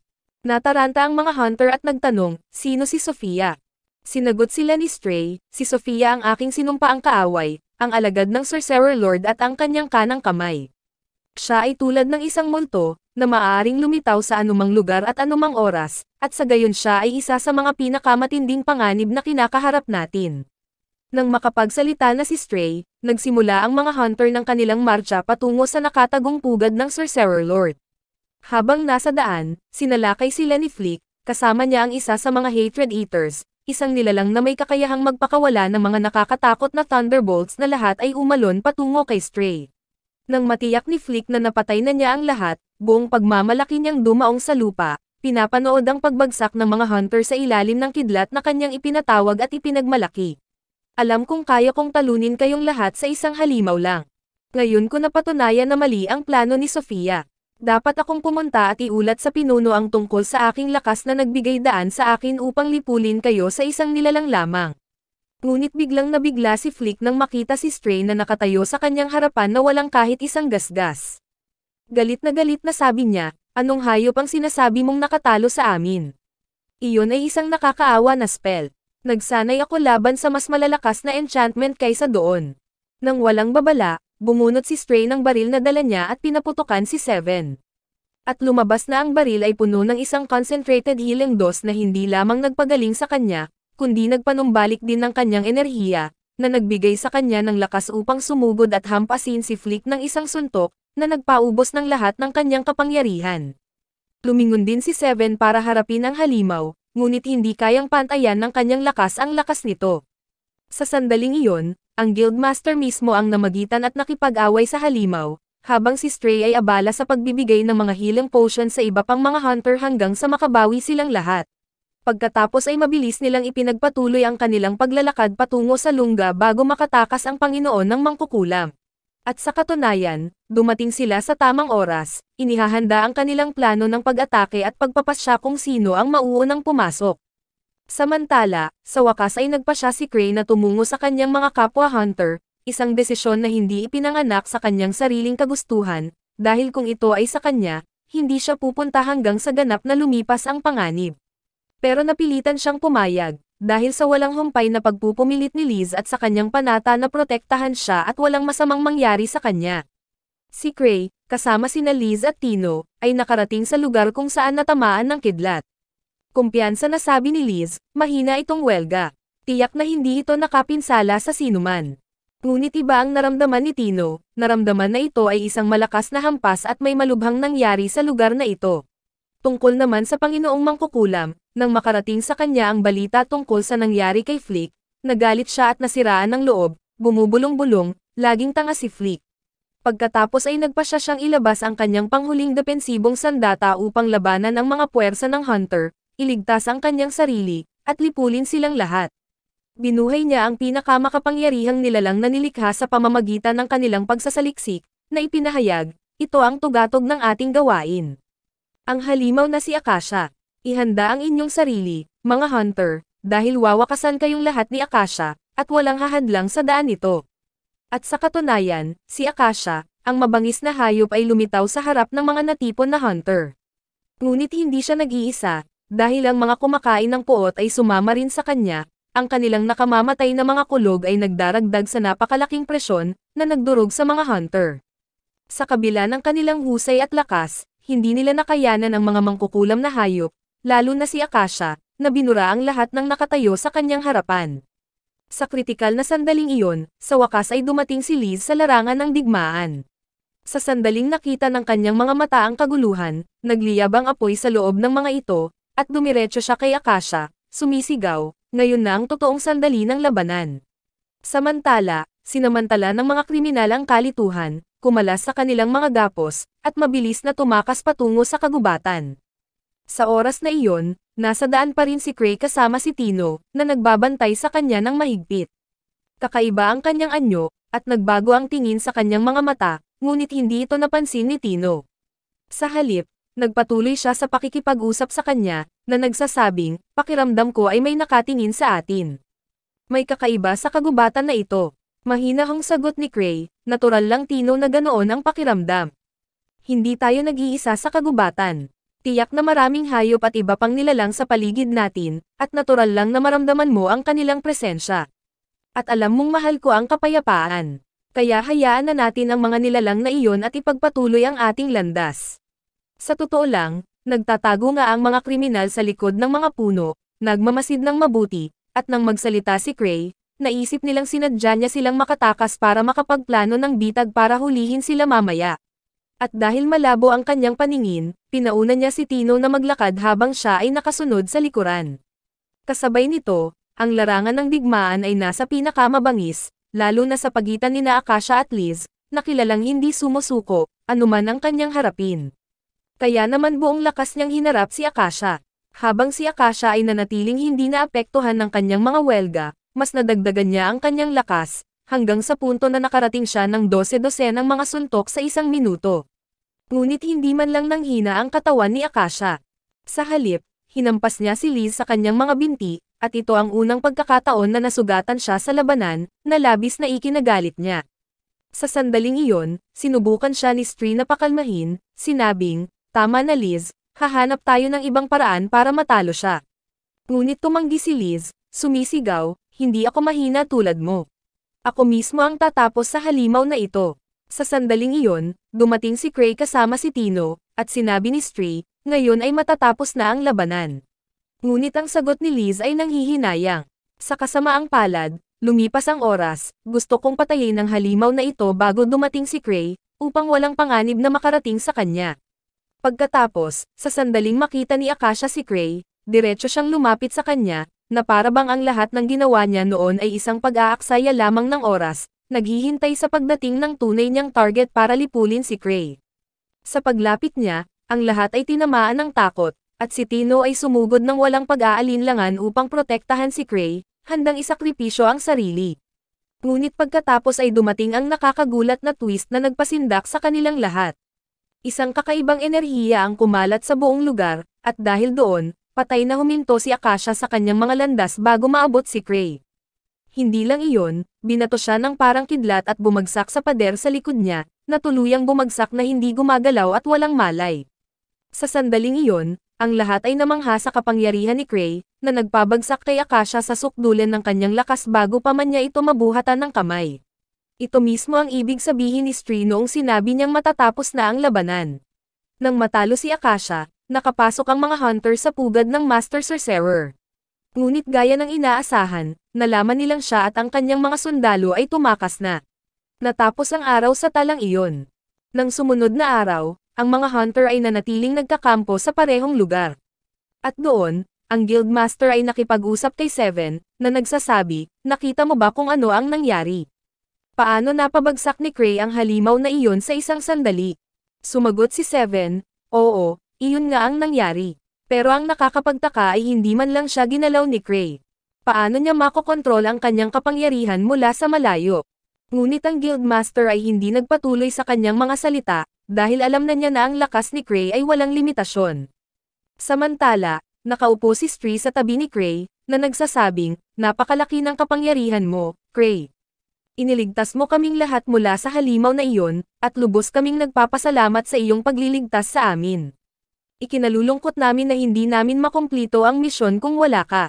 Pero ngayon pwede ka nang magpahinga. Ipagpapatuloy ko ang misyon na ito bilang kahalili mo, at ipinapangako ko sa iyo, ako mismo ang kukuha sa Master Sorcerer at hinding-hindi ko na siya hahayaang makatakas muli." Siyempre, pumayag si Cray na ipagpatuloy niya ang misyon, dahil sa totoo lang, wala siyang pakialam dito. Ang mahalaga lang sa kanya ay ang manatiling ligtas. Hindi niya alam kung paano niya natalo si Akasha noong nakaraang gabi, dahil nakatayo siya sa dilim at hindi niya nakita ang nangyari. Sa oras na iyon, itinago ng Dark Sorcerer ang kanyang sarili sa isang bagong lugar. Ang mga kriminal, na dati nang nahuli ng mga hunter, ay nakarating sa kanya at sinabi sa kanya na si Sofia ay kabilang sa mga hunter at nakita nila siya ng kanilang mga mata. Pagkatapos ay sinabi ng Dark Sorcerer, kung sino man ang maglantad sa kanya, patayin siya o gamitin siya bilang leverage upang i-pressure sila hanggang sa maabot mo siya. Sa sandaling iyon, napagtanto niya na hindi maiiwasan ang kanilang pagkatalo, na wala na silang lugar sa kabisera, at kailangan nilang tumakas bago mahuli. Kaya't inutusan niya ang kanyang mga tauhan na abutin si Sofia, babalaan siya, at ipaalam sa kanya na tatakas sila. Samantala, nakaupo si Cray kasama ang mga investigator at ang Guildmaster, na nagsisikap na matuto mula sa kanya kung paano niya nagawang talunin ang halimaw, kung paano niya nalaman ang lokasyon ng labanan, at kung mayroon siyang anumang iba pang kapaki-pakinabang na impormasyon. Ngunit si Cray, na tunay na walang alam at ginabayan lamang ng napakalaking swerte, ay nagsabi sa kanila, "Ikinalulungkot ko, ang misyon na ito ay nasa ilalim na ngayon ng utos ni Stray, at kung gusto mo ng anumang impormasyon, dapat kang kumonsulta sa kanya." Sa sandaling iyon, ang mga tauhan ng maitim na mangkukulam ay nakarating na kay Talia, naniniwalang siya si Sofia dahil sa kanilang kapansin-pansing pagkakahawig. Sabi sa kanya ng Dark Sorcerer, "Well done, Sofia. Ngayon ay maaari mong bawiin ang iyong kalayaan at iwaksi ang disguise na iyong itinatago sa likod." Nanginginig na sagot ni Talia, "Sofia, hindi, ako si Talia, kasamahan ni Stray." Pero dahil sa kakaibang pagkakahawig nila ni Sofia, walang naniwala sa kanya. Lahat sila ay kumbinsido na siya nga si Sofia, at tiyak na may nangyari sa kanya, marahil ay nawalan ng memorya o isang miscast spell up sa kanyang sarili. Nanatiling nakakulong si Talia sa ganoong sitwasyon hanggang sa lumitaw ang tunay na Sofia at tumabi sa kanya.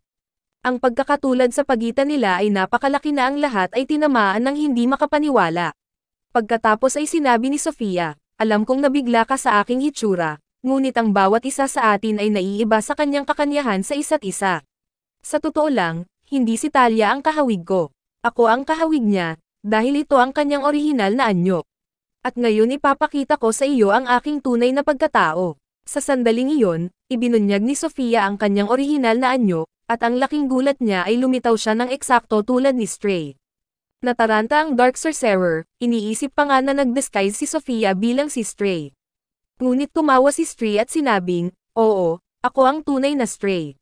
Si Sofia ay walang iba kundi isang persona na inimbento ko upang maabot ka, madilim na mangkukulam, at upang alisan ng takip ang iyong mga pakana. Kaya't ako'y nagpanggap na katapatan, nanumpa ng katapatan sa iyo, at naging iyong mag-aaral at kanang kamay. Ang lahat ng ito ay isang pandaraya upang sakupin ang iyong laboratorio at ang mga materyales nito, dahil ang mga ito ay lubhang mapanganib. Kung hindi gagamitin sa kabutihan, sila ay magiging masama, at iyon ay magiging isang sakuna. Ngayon ang mga materyales na ito ay nasa ilalim ng aking kontrol. Huwag kang mag-alala, iingatan ko sila, tulad ng pag-iingat ko sa Akasha. Dahil ako ang nagpatigil sa kanya bago niya hinampas si Cray. Alam kong kung hinarap siya ni Cray ng diretso, nawasak na siya. Nagbuhos ako ng maraming pagsisikap sa proyektong ito, at dapat kong protektahan ito at gamitin ito para sa kabutihan. Para sa iyo, ang iyong nararapat na lugar ay bilangguan, kasama ang iyong mga kriminal na tagasunod." Ang mga salita ni Stray ay nagpasiklab sa matinding galit ng maitim na mangkukulam.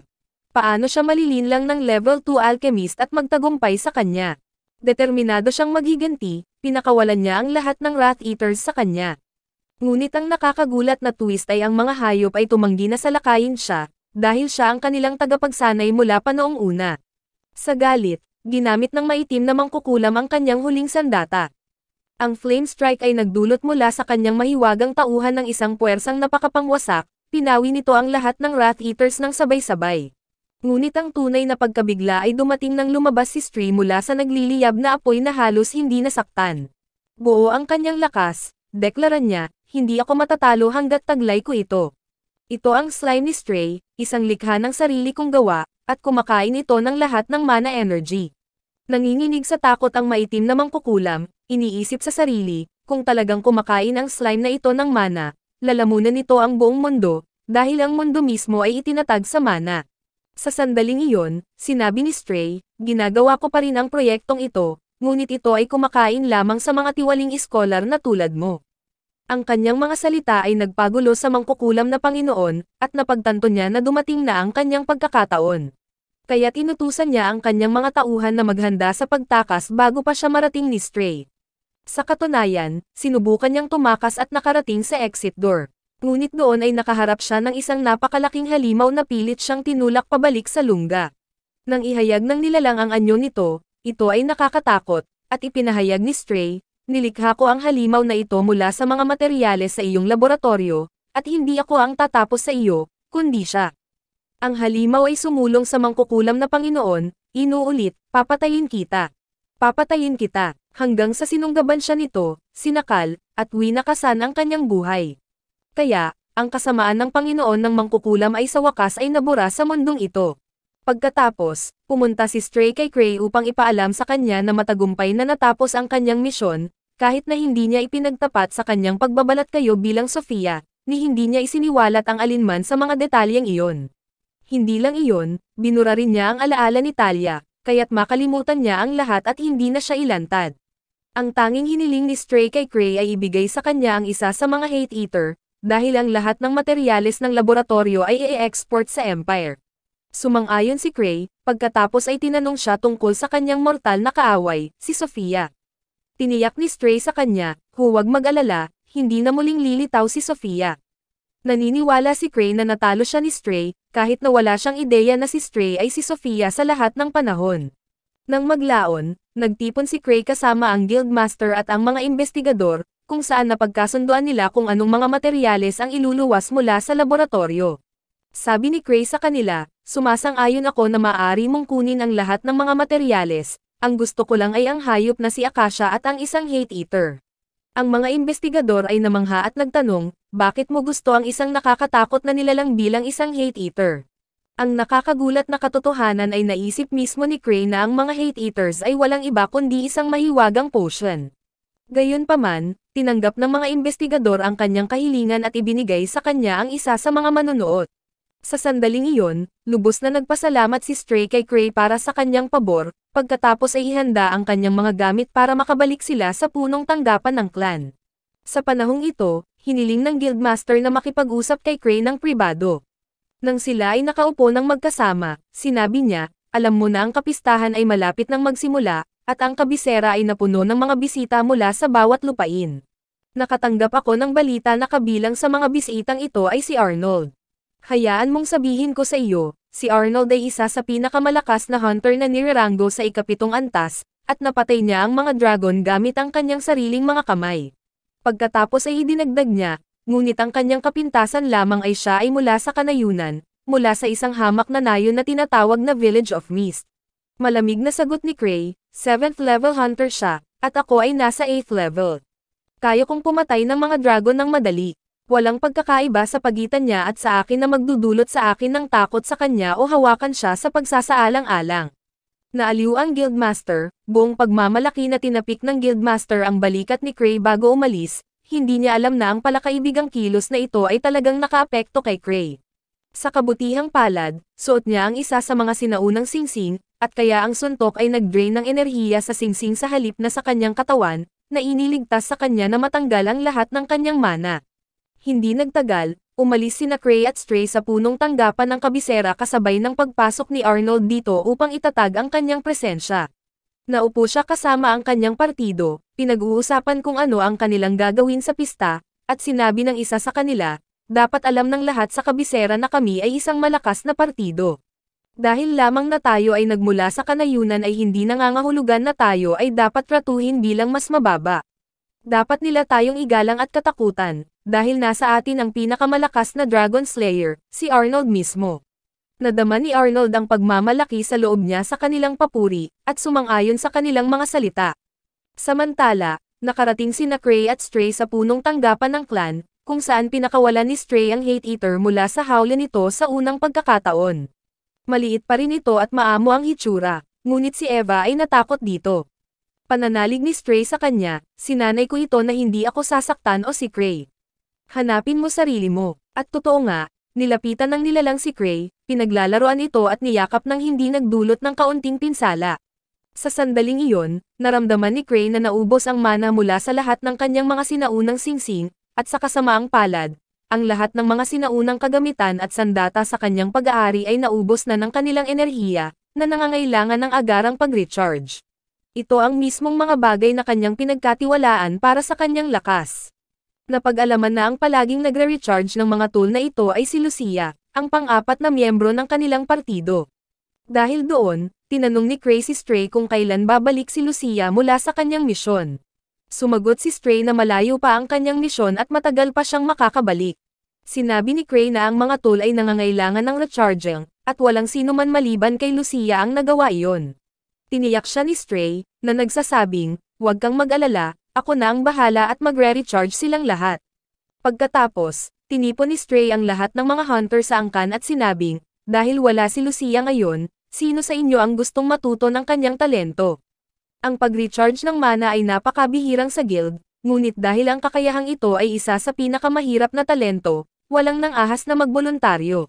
Sa halip, kinut siya ng 2 diwata ang mga tao dahil sa kanilang kahinaan, sinabing hindi man lang sila makapag-recharge ng ilang simpleng kasangkapan. Sa sandaling iyon, isang hunter ang nagtaas ng kanyang kamay, na nagpahayag ng kanyang pagpayag na subukan ito. Iniabot ni Stray sa kanya ang isang simpleng singsing mula sa koleksyon ni Cray para subukang mag-recharge. Pagkatapos ng matinding pagsisikap, nagtagumpay ang huntress sa pagpapanumbalak ng lakas nito. Pinuri siya ni Stray, sinabing, magaling. Kunin din ang mga tool na ito at i-recharge ang mga ito. Bagamat gulat na gulat, hindi tumutol ang hunter, lalo pang itinulak ang sarili hanggang sa maubos ang lahat ng lakas at bumagsak na walang malay. Sinabi ni Stray sa kanila, ang mana recharging ay nakakatulong din sa iyo na madagdagan ang iyong sariling enerhiya. Para sa bawat oras na maubos mo ang iyong sarili sa muling pagkarga, ang iyong katawan ay magbubunga ng mas maraming mana sa susunod na pagtatangka, at tutulungan kitang dagdagan pa ito. Binigyan niya ang hunter ng isang espesyal na gayuma, at sa sandaling inumin niya ito, binuhay niya ang kanyang lakas, na dumami ng maraming beses. Ang lahat ng mga hunter ay namangha at hiniling na sumali sa pagsasanay. Sumang-ayon si Stray at nagsimulang ibigay sa bawat isa sa kanila ang isang tool o sandata mula sa koleksyon ni Cray para sanayin at muling mag-recharge. Sa ganitong paraan, na-recharge ang lahat ng gamit ni Cray nang hindi na kailangan pang bumalik si Lucia mula sa kanyang misyon. Para naman kay Cray, natigilan siya sa dami ng enerhiyang ginugol ni Stray para sa kanya, at nakonsensya sa labis na pagpapabigat sa kanya nang hindi niya namamalayan. Samantala, sa isa sa mga marangal na palasyo, nakikipagpulong si Ark sa isang mataas na opisyal ng kaharian, ang parehong tao na minsang nagtalaga sa kanya ng misyon. Hiniling ng Maharlika kay Ark na umalis sa First Steps clan at direktang makipagtulungan sa kanya, ngunit humingi ng paumanhin si Ark at tumanggi, sinabing marami pa siyang dapat matutunan mula sa Master of 1,000 Tricks. Ang pagtukoy kay Cray, hindi siya kayang kalabanan ng Maharlika, kahit na naniniwala siyang mas malakas si Ark kaysa kay Cray. Nang maglaon, nakita si Cray na tumungo kasama si Stray sa bahay ni Liz, kung saan nalaman na magkapatid nga sina Liz at Stray, sa kabila ng kanilang magkaibang personalidad. Inimbitahan sila ni Cray na maghapunan kasama niya at ni Stray, at hindi nagtagal ay sabay silang lumalabas araw-araw na kainan at gabing magkasama. Gayunpaman, nasa parehong restaurant si Arnold kung saan nakipag-away siya sa isa sa mga parokyano. Malakas na sigaw ng isa sa mga tauhan ni Arnold, hindi mo ba kilala kung sino ito?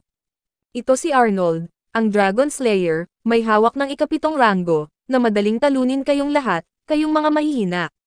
Nang marinig ito ni Liz ay lalong nairita. Kunwaring humanga, nilapitan niya si Arnold at inalok ng inumin na parang libre. Ngunit nang makalapit siya, buong lakas niyang sinaktan siya, na nagpabagsak sa kanya sa lupa. At hindi siya tumigil doon, sinaktan din niya ang bawat tauhan ni Arnold na nagtangkang lumapit sa kanya. Sa sobrang lakas ni Liz, walang sino man sa kanila ang makatayo laban sa kanya, at hindi nagtagal, lahat sila ay nakahandusay sa paligid niya. Pagkatapos ay ipinahayag ni Liz, ito ang kapalaran ng sinumang mangahas na maliitin ang mga tao sa lungsod na ito hanggat narito ako. Sumabog sa tuwa ang buong restaurant, pinalakpakan ang kanyang pangalan at pinupuri siya sa pagpapanumbalik ng kanilang dignidad laban kay Arnold at sa kanyang partido. Pero maghihiganti kaya si Arnold kay Liz sa nangyari? At ano ang sikreto sa likod ng hindi likas na kahinaan ni Cray sa kabila ng kanyang katayuan? Ito ang ating matutuklasan sa ikalawang bahagi ng ating kwento. Maraming salamat sa panonood, sana nag-enjoy ka sa anime na ito. Mag-subscribe at pindutin ang notification bell upang updated ka lagi sa mga bagong video na may upload namin, at para makatutok sa higit pang Tagalog anime recap, magkita tayo sa susunod.